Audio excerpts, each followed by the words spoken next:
Hey guys, welcome back to the channel. Behind me, I got a Mazda 5 Series minivan, and we are going to be replacing the rear shock absorbers and mounts on it. Now, before we go ahead and begin, guys, if you guys haven't subscribed to the channel, hit the subscribe button down below and definitely smash that like button because it helps channel out. And with that said, let's go ahead and get started on today's video. Now, before we go ahead and begin, I do want to throw this out there. This vehicle actually has a mount that the shock would normally mount to and bolt up to the body. So in this video, it's broken because this car broke it while driving. That's why it's here. And both sides are the same way. They just both wind up snapping. One broken and the other went. So I'm going to show you guys and point it out. Your vehicle may not have a broken mount, so all you have to do is just kind of follow the same exact steps. It's just going to look a little bit different on this one, but it's the same exact way whether your mount is broken or not. I just want to throw that out there before we go ahead and begin. But with that said, let's go ahead and get started. So we are looking at the rear of our car. You guys can see here, there's the back end. I already went ahead and I took off my wheel and everything. Obviously you want to do that, get the car supported in the air, wheels off on the rear in order to do this job. Now, just to point out, I have a light up there, and let me move it up there a little bit better. You guys will see that this shock is just basically broken off. The mount itself up here where the aluminum adheres to the body is broken.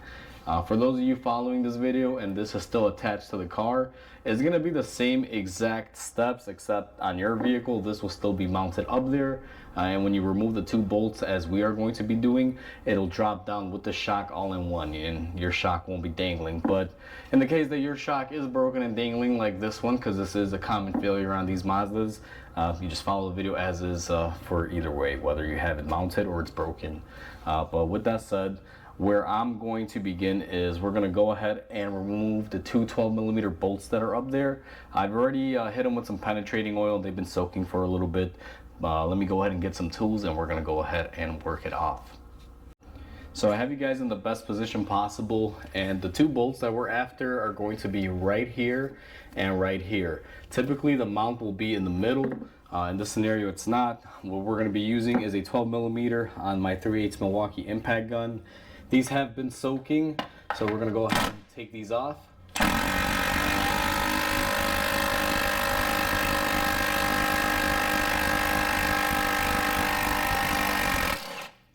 Now, they are really rustic on there. Be very careful if you guys wind up breaking that stud on the body. To be honest with you, it's going to suck. But this is part of the ear where it broke off on the vehicle. It came down with the bolt. Now I apologize because it's loud when the gun starts going off, guys, and I know I'm blocking the lighting. My regular light broke and I don't have the best light for you guys right now, but it's pretty simple what I'm doing. So we're gonna go ahead and remove the second bolt for the mount.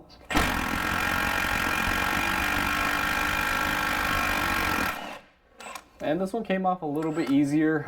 One thing you can do to help prevent these from breaking studs is you could work that bolt back and forth, but what I find with the impact, if you've soaked them for a little bit, just go ahead and drive them out. Unless you feel the bolt is starting to bind, then I would stop and work it back and forth. But for the most part, if you see that it's just impacting and coming off and taking its time slowly and it's not binding, it's usually okay. This is the second half of the mount that's supposed to be up there. These generally are up here and they hold it onto the body. As you guys can see, they're aluminum. This is just super thin, chintzy. These don't last too long. Like I mentioned earlier, these are a very common failure point. If your shock was still attached up there, what would basically happen right now is this shock would have dropped when you removed the last bolt. So you'd want to be careful because, as you guys can see, this has a tendency to want to go one way or another just in case you get hurt if it swings on you. But now that we're done with everything up top, I'm going to move you guys down to the bottom half of the car and show you guys how we unbolt the strut from the suspension. Now we are underneath the car, and I do want to give you guys a heads up, and I apologize. In the last clip I said we're going to remove the strut. If I refer to this as a strut because that naturally wants to come out of my mouth, I don't really see a lot of shocks anymore in my shop. It's usually strut packages that I wind up doing. So if I call this a strut, I do apologize in advance. It is a shock. Just for some reason my mouth wants to revert to saying strut, but it is a shock. So either way, we are underneath the car. But this is our shock tube. We followed it down and it goes into this bolt. This is our shock bolt that holds everything into place. And this has kind of a weird cage design. The way that the shock comes off is going to be through the top. Now I always recommend loosening the top bolts first, as we did, because what'll happen is if it's still mounted and pressurized by the body, sometimes it'll put pressure on this bolt and makes it difficult to get off. So if you release the shock and it's nice and loose, you can just typically remove this bolt fairly easily without any chances of hurting it. Now I've been hitting this with some penetrating oil.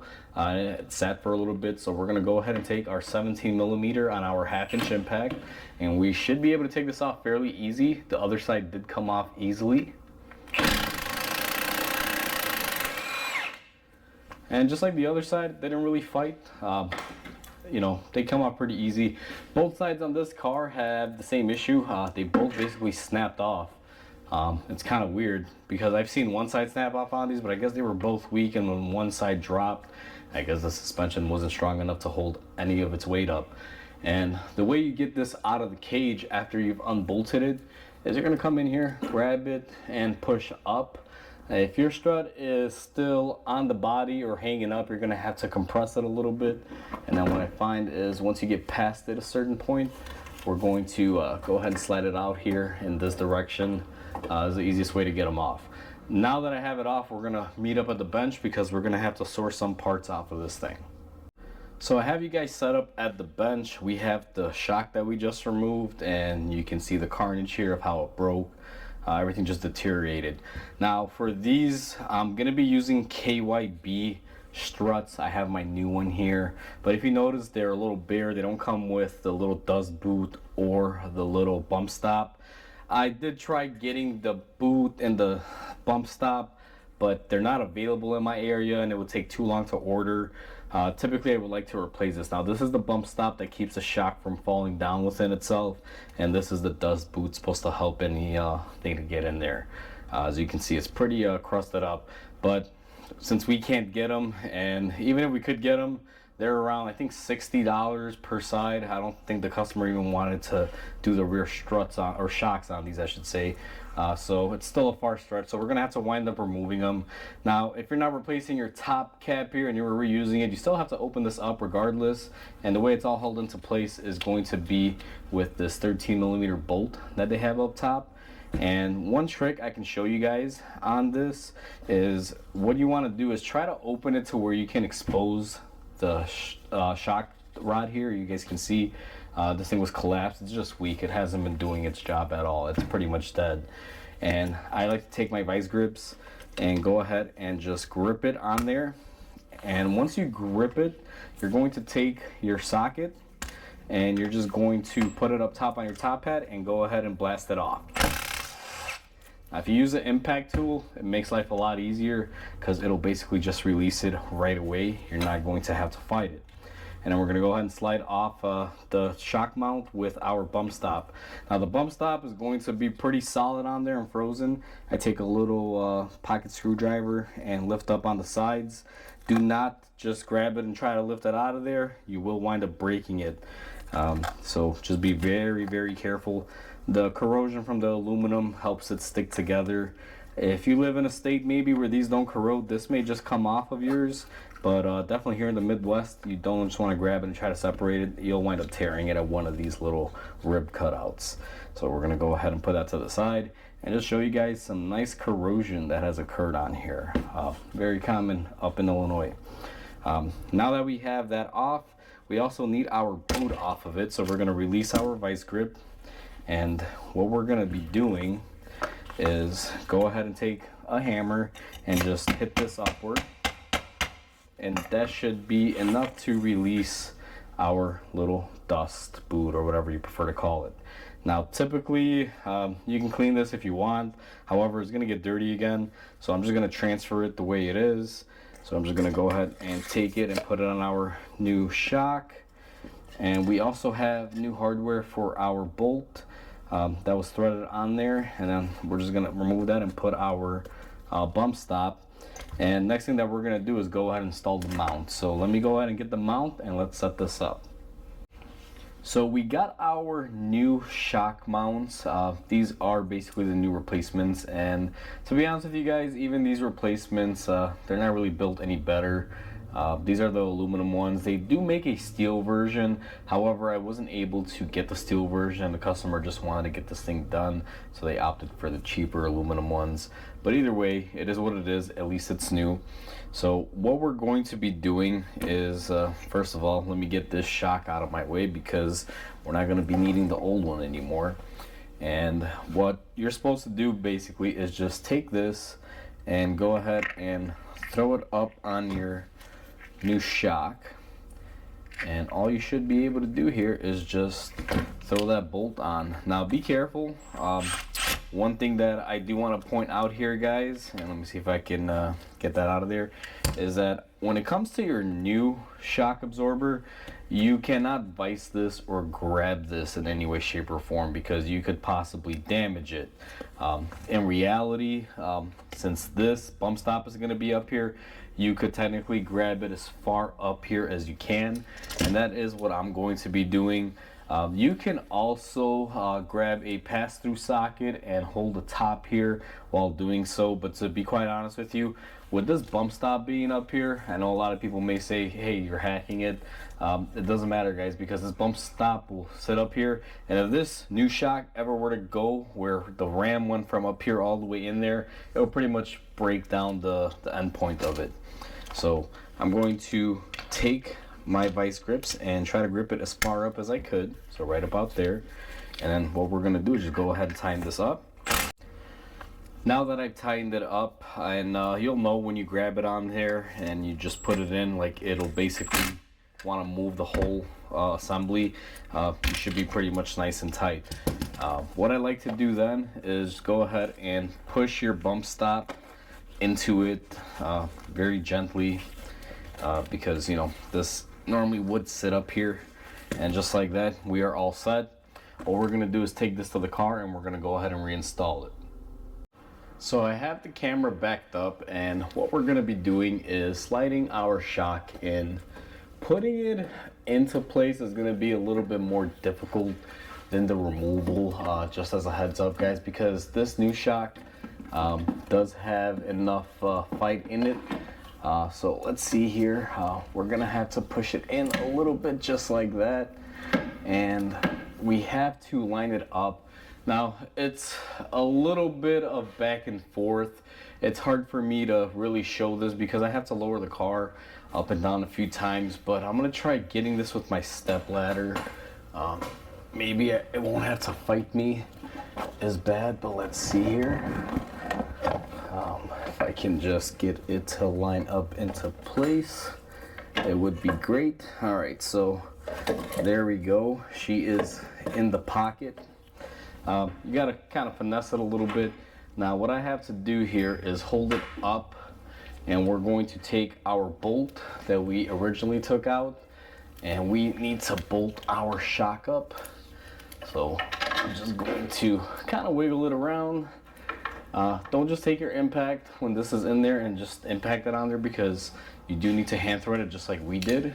And once you got threads on there and you're confident, just go ahead and tighten it up.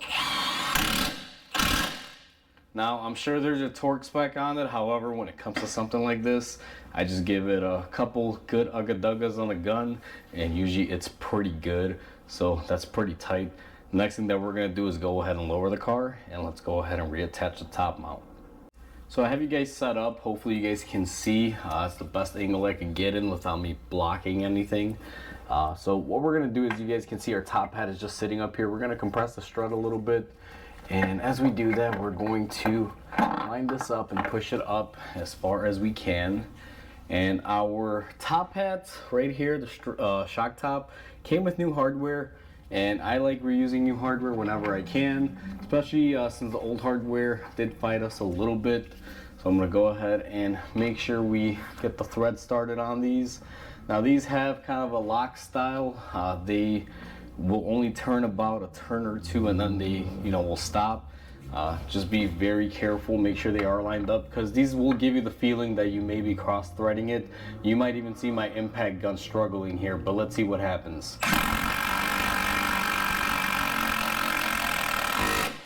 So just like that, it went on. Let's do the other one.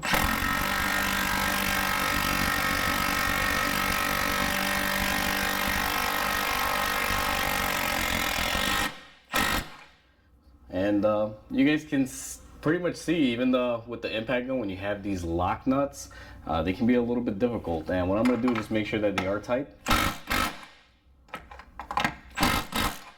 And the reason why I hit them the second time is just to make sure that everything is even.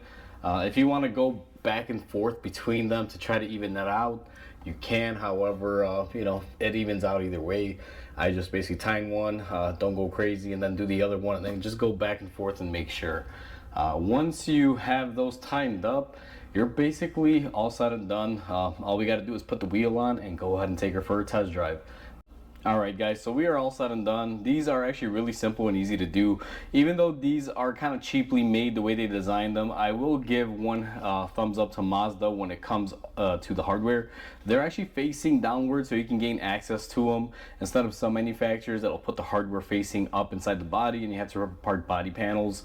Now there's drawbacks too, because removing those bolts, it was kind of sketchy. I thought I might snap the stud off, and as they get weathered, sometimes they can be weakened and they might snap when you go to tighten up the new hardware on there. But we got lucky. Everything went good. This car wasn't too far gone and the job is all said and done.